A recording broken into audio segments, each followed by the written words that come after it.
It's your day in tech history, and it's brought to you by our friends over at DJI. Get yourself your own drone by going over to geekazine.com/DJI. Jeffrey Powers here. I welcome you to the Day in Tech History, a full rundown of technology history 7 days a week. Subscribe to the show via iTunes, Stitcher, or download right from dayintechhistory.com. Now let's find out what happened on this day, your day in tech history. May 29th. We're going to start all the way back in 1883, where Thomas Edison receives a series of patents for his dynamo electro machine, basically a regulator for dynamo electronic machines, and 3 for manufacturing of incandescent electric lamps. 1919, a solar eclipse make it possible to test Albert Einstein's theory of relativity by observing the stars during the eclipse. Expeditions of the Royal Astronomy Society traveled to Brazil and to measure the position of stars made visible by the eclipse. 1996, the first Java 1 Developers Conference was held by Sun Microsystems to discuss Java technologies. Primarily, over 6,000 people attend. Primarily Java developers. Over 6,000 people attend. Also in 1996, VIM 4.0 is released. It featured a new graphical user interface. It's an open-source, multi-platform text editor, which was popular among programmers and users of Unix operating systems.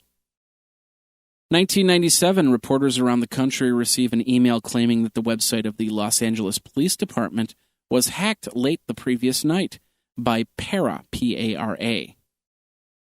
It was a blank gray screen with the words lapd.org initial homepage. 1998, Byte Magazine is acquired by CMP Media. CMP Media published more than 13 computer magazines, including the Windows Magazine. Also in 1998, version 1.3.2 of the NetBSD operating system is released. And in 1999, the 5-millionth internet domain, BelieveInKids.com, is registered.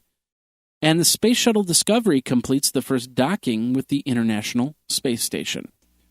And now this word from our friends over at DJI Technologies. The Phantom 3 has been released just in time for all your springtime flying. In both professional and in advanced models, the Phantom is one of the most popular drones out there.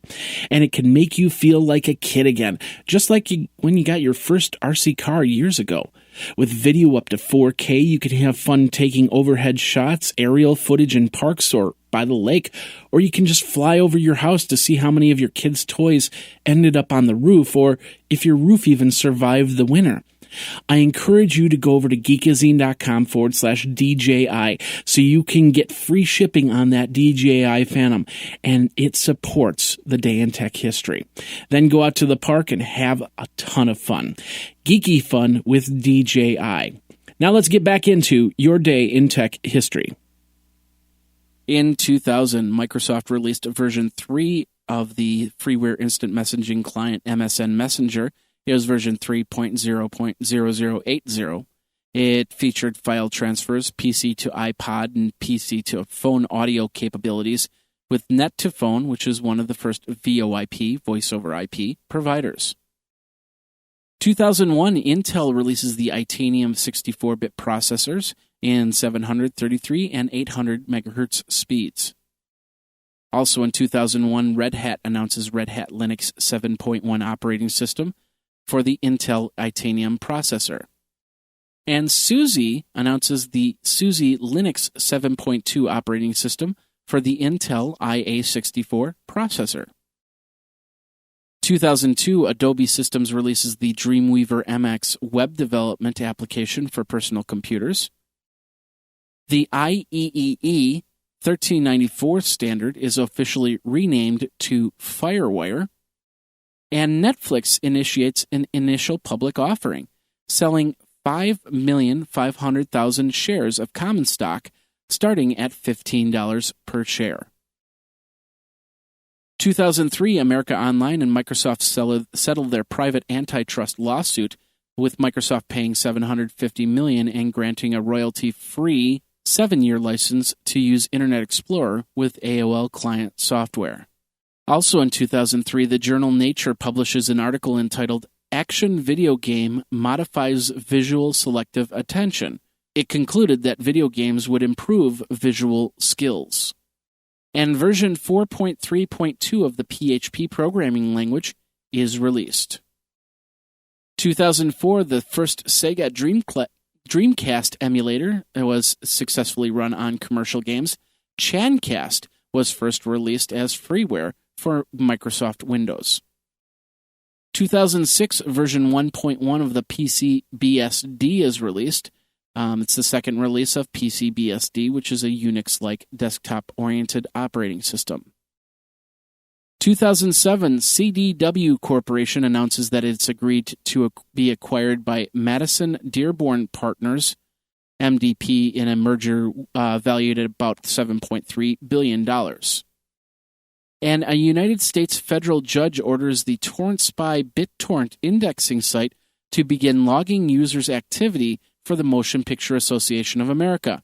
In response, the Torrent Spy's attorney, Ira Rothgen, announces that the site's administration's intent block U.S. access rather than violation on the privacy policy. 2008, Comcast's homepage was hacked and users couldn't get to their email. Well, basically, the DNS for the location was hacked after they compromised the DNS entries that pointed to Comcast's site. And a study from Akamai shows that more than 30% of all Internet attacks originate from China and the United States. And in 2009, a Virginia man was arrested for robbing a bank in South Carolina after he decided to post a confession on MySpace.com. Yahoo announced that Yahoo 360 would be closing on July 13th.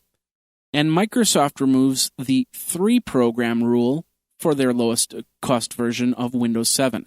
It was noticed that the introductory version would only run 3 programs at a time and was criticized heavily for it by the blogging community.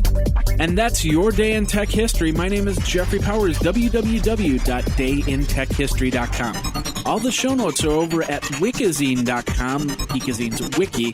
And of course, you can like the Facebook page and follow Twitter at Day in Tech Hist. Until tomorrow, take care.